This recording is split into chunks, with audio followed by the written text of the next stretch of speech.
สบายดีพ่อพี่น้องทักทายสบายดีสิสุขุทุกคนพี่น้องเอ้ยส่วงฝนดิ้นร้ายเนาะ2-3 มื้อมานี่ฝนตกคู่มื้อพี่น้องนี่ก็ตกตั้งแต่คืนนี่พู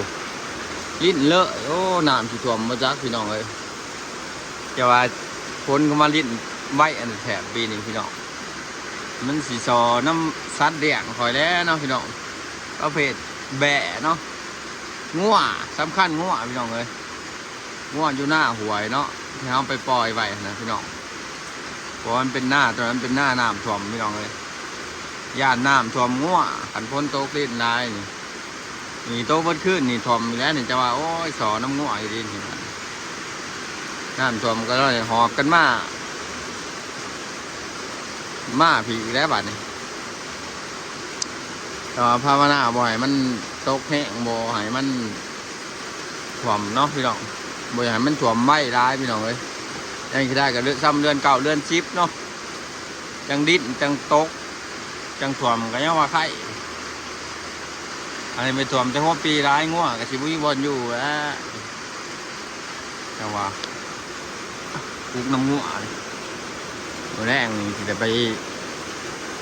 เบิ่งหน้าเบิ่งในอ่ะแหละเบิ่งงัวเนาะยานน้ำท่วมงัวพี่น้องเลยเบิ่งหน้าเบิ่งในก่อนนะ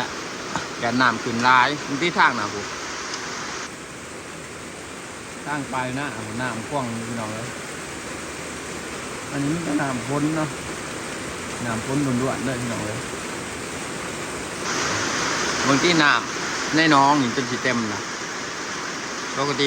มันบ่มีน้ำเนาะแบกกับท่านเนี่ยปล่อยพี่น้องปล่อยบ่ได้อีกมันบ่ลงจากเกาะอีกคนดิเนี่ยแต่ว่าที่ต้องเอาหญ้าแห้งนี่แหละหญ้าแห้ง3-4 สอบนี่แหละไปให้เพิ่นเนาะว่าเพิ่นจะกินอยู่บ่เนาะจะน้อยตอนพี่น้องเลยตอนนี้ก็คือตอนเที่ยงพี่น้องเลย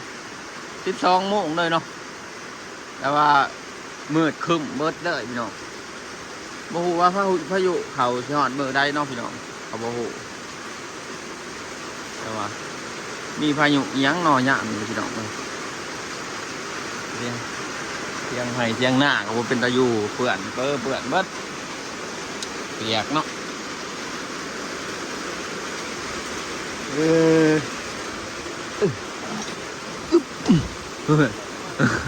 ตื่นมาแค่หน่อยมาบางอย่างเลยเมื่อพี่น้องฮะง่วงมันลงมาบางเสาร์นี่โอ้ง่วงมันลงทางพี่น้องเลยแต่ว่าง่วงกับพ่อง่วงเขาเจ้าบดนายตั้งกลางคืนกลางเวทเมื่อคืนนี่ก็ลงเนาะแต่ว่ามื้อแรกนี่มาเผามาจอบมันแหละตันแหละหยาดน้ำถ่วม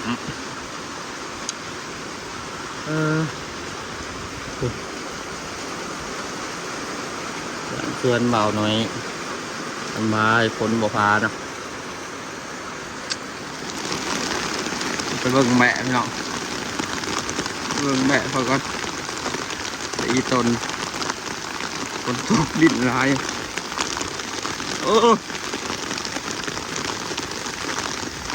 ย่างคนมากเลยนี่กระสอน้ำซับเดือด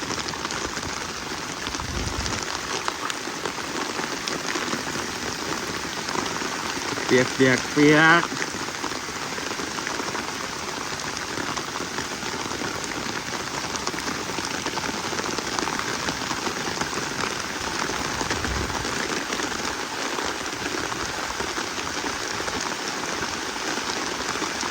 ได้ดีอยู่จังไรดีเนาะ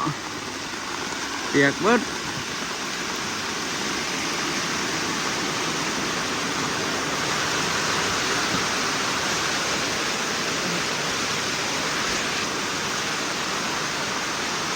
ยังไงนี่วันแห้งอยู่บ่ตั้งค่ากับหัวคนดิดนี่มีบนอยู่เด้อหัวปลาเนาะจังกับบลกแงะแบะนี่เป็นตัวคนดิดเนี่ย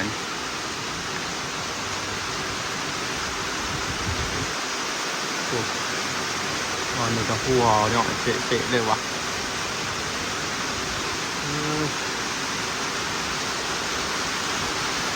หนาวแล้วนี่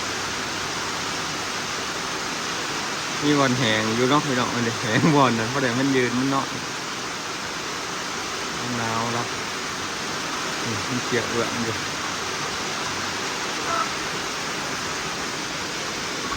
อันนี้เขาเป็นห่วงแต่ง่วงนะพี่น้องผลพ้นดินได้มือตกซ้ำนี่เบิดมือเนาะเบิดเกิดนี่ก็เป็นพ้นหมดแล้วหน้าน้ำท่วมเขา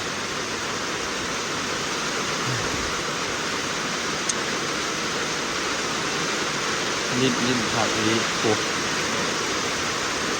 แห้งมากแห้งคือว่าเอางัวมาไหวนี่ก็ถึงได้ซอแล้วหญ้ามันกับพวกท่านโปร่งลายเนาะหญ้าแบบหญ้าหน้าข้างหน้าค่ะนะมันจะหญ้าในแปลงกับโปร่งหากระตัดไปบางอย่าง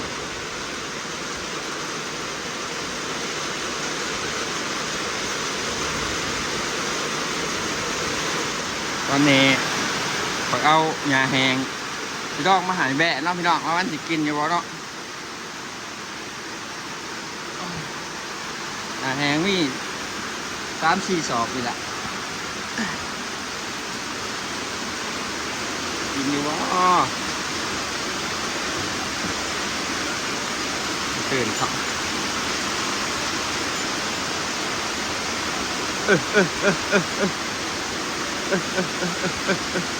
นี่เด็กหญ้าแห้งเอาเนาะพี่น้องลองเบิ่งกินอยู่บ่จ้ะก่อนเนาะ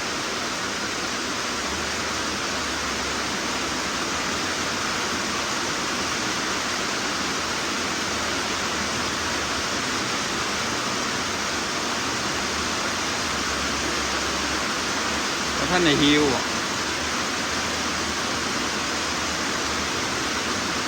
ปกติกับปล่อยย่ำเที่ยงย่ำบ่ายต้องเนาะแต่พอท่านในฮิว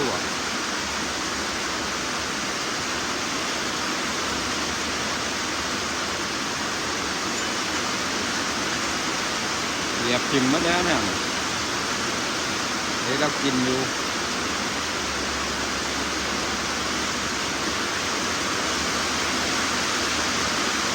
ฝนยังตกแห้งเนาะ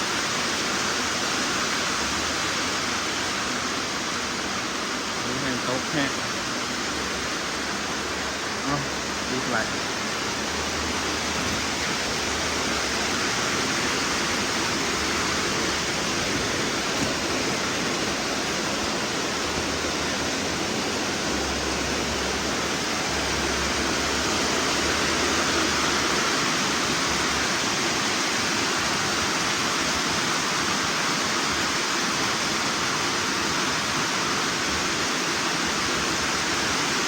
กินหญ้าแห้งเจ้าบ่มีบอนกินนะเด้อบนตกแห้งปานนี้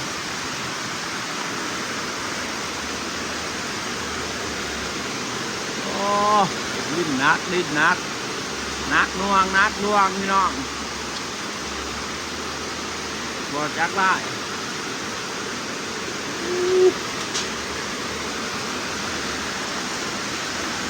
เนี่ยเหยียบละวันรถท่านอยากก็เนาะพี่น้อง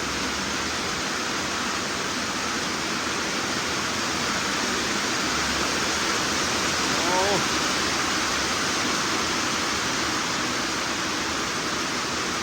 นี่ตะบอนหัวโอ้อันนี้ก็หัว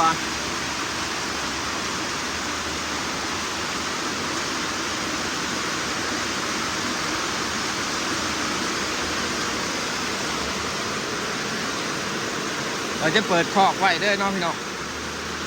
มันหิวกับมันโรคมากินหญ้ากับให้มันโรคเนาะอันนี้เนี่ยมันสีโรคอย่างนั้นมาโรคเหมือนที่หญ้าแห้งกว่าพวกกินว่ามาทันหิว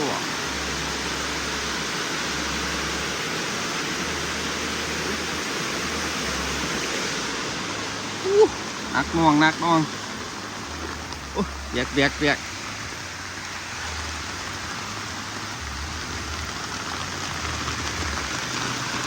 เออเคาะก่อน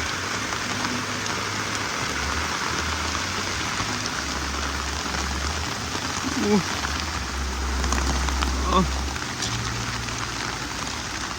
เนาะเบิ่งเขาเบิ่งน้ำก่อนพี่น้องเอ้ยจริงง่วงห้อยง่วงมากินเก่ามาขึ้นนี่อู้ตะกี้มันเคี้ยวขึ้นมาถึงมุนวัดแปลนเติร์ดเลยเนาะเอาหมดเลยอยู่กับง่วงก็พวกอย่างไรอยู่พี่น้อง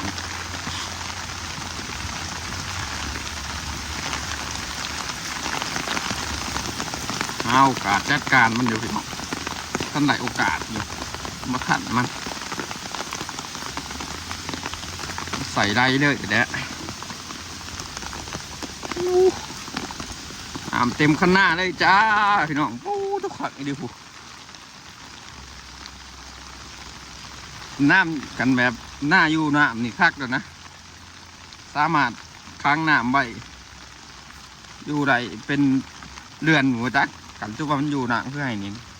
ค้างใบเต็มเลยเนาะเนี่ยบุ้งเกิดพี่น้องเลยน้ำกวางบัดจีห้อยงัวมากินเข่าแล้วนี่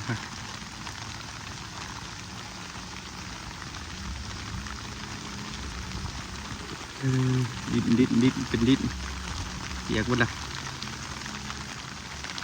ไปพี่น้องเข้าเปียกหมดเลยขอน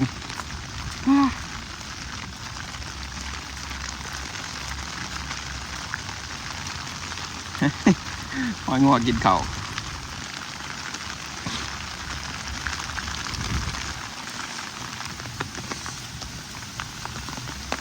หนาวน้ำ